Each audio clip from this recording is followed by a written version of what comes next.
Isang iglap na sawi ang tatlong musmos nang maaksidente ang kanilang buong pamilya sa isang highway. Kawalan ng sapat na liwanag sa kalsada ang tinuturong dahilan kung bakit ito madalas pangyarihan ng aksidente. Makalipas ang mahigit isang taon, kamusta na nga ba ang nangungulilang ilaw ng tahanan? 2, 6 at 10 taong gulang, ito ang mga edad ng mga paslit na binawian ng buhay sa malagim na aksidente noong October 19, 2024. Habang ang kanilang ama naging kritikal at agaw buhay sa ospital, ayon sa inang si Myla Santillana. Bandang alas 10 ng gabi noong October 19, 2024 nang umuwi sila mula sa pinuntahang Babang Luksa ng kamag-anak. Magandang hapon, kami ko'y nakikiramay sa ngalan po ng aking mga kasama sa programa. Paano ba nangyari noon, ma'am? Medyo malapit na po kami sa bahay namin nung nangyari po yun. May nakasalubong po na single yung asawa ko. Sakay ng tricycle na minamaneho ng kanyang asawa ang kanilang 4 na anak, habang si Myla nagmamaneho naman ng isa pang motor. Malayo po kasi ako dun eh. Para po kasing lumilipad yung utak ko nun. Nakasalubong nila ang isa pang humakarurot na motorsiklo sa Mapalad Road.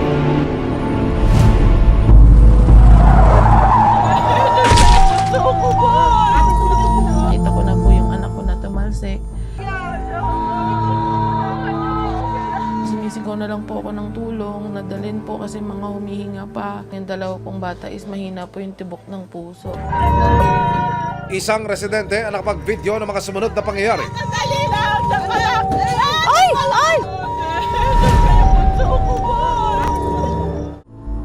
Matapos ang malagim na trahedya sa tinaguriang Killer Highway sa Nueva Ecija noong 2024. Nakakaawa yung mga bata. Sinubukan pang isugod sa ospital ang 3 batang biktima, pero binawian din sila ng buhay pagdating sa ospital.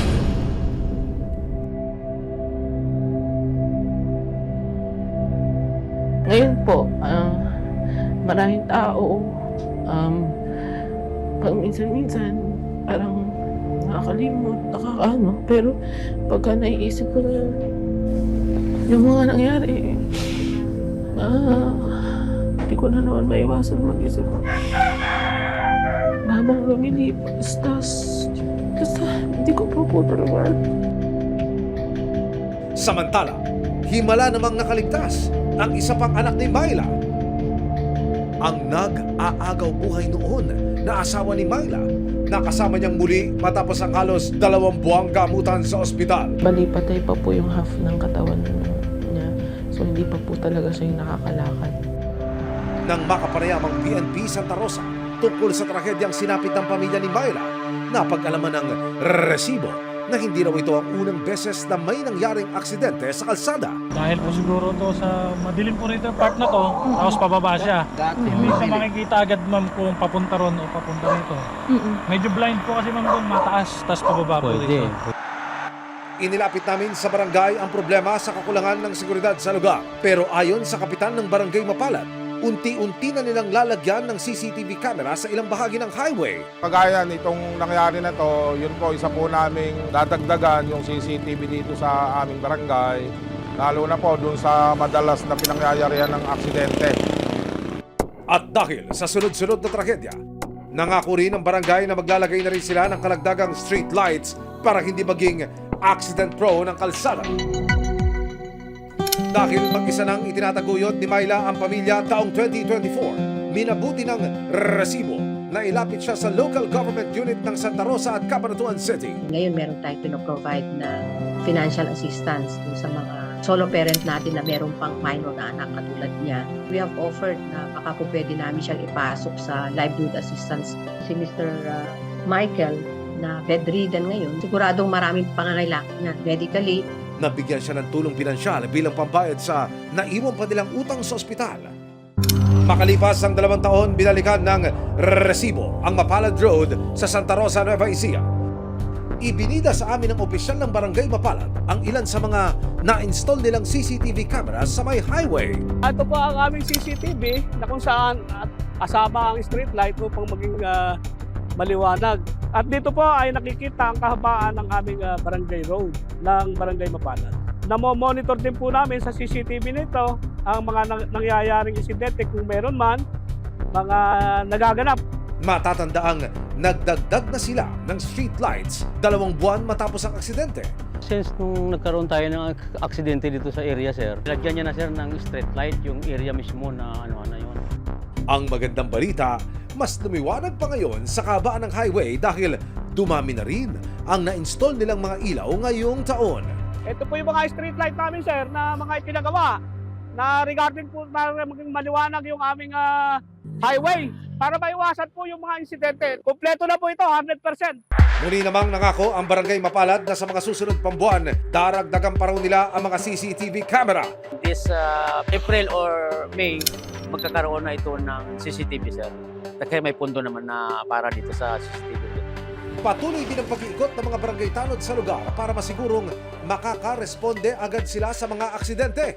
Mas nabawasan, sir, compare natin doon, sir, na yung wala talaga siyang nakalagay na street light at saka yung CCTV, sir. Malaking tulong ng CCTV, sir, sa pagmumonitor namin dito. Kinumusta rin namin ang pamilya ni Myla dahil sa ibinigay na psychological intervention ng City Social Welfare and Development Office ng Cabanatuan City. Unti-unti na raw nalalampasan ng kanyang anak ang naranasang trauma dahil sa aksidente. Matagal daw na naparalisa ang asawa ni Myla na si Michael dahil sa tinamong brain injury. Pero sariwa pa rin daw sa alaala ni Myla ang unang beses na nahawakan ulit ni Michael ang kanyang kamay. Wala kasi siyang tugon sa mga kausap ko sa kanya eh. Meron lang isang din pagkakataon na naalala niya ako.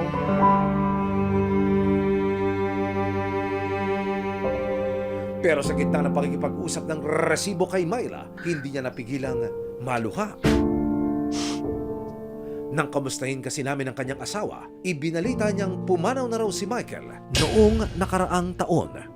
Nung nilapag ko siya ng ganun, nung sa kama, parang nag-last breath siya. Huminga siya ng malalim, tapos parang nawala na siya.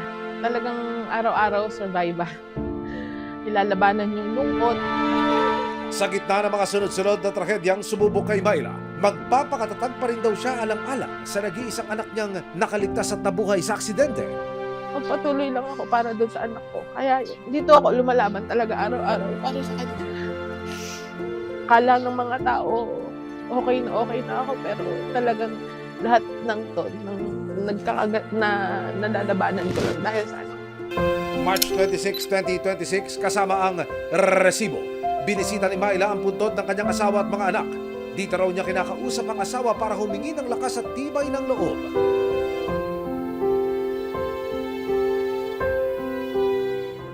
Hindi namin kayo kakalimutan. Parati lang kayo sa puso namin. Basta pangako babalik kami dito.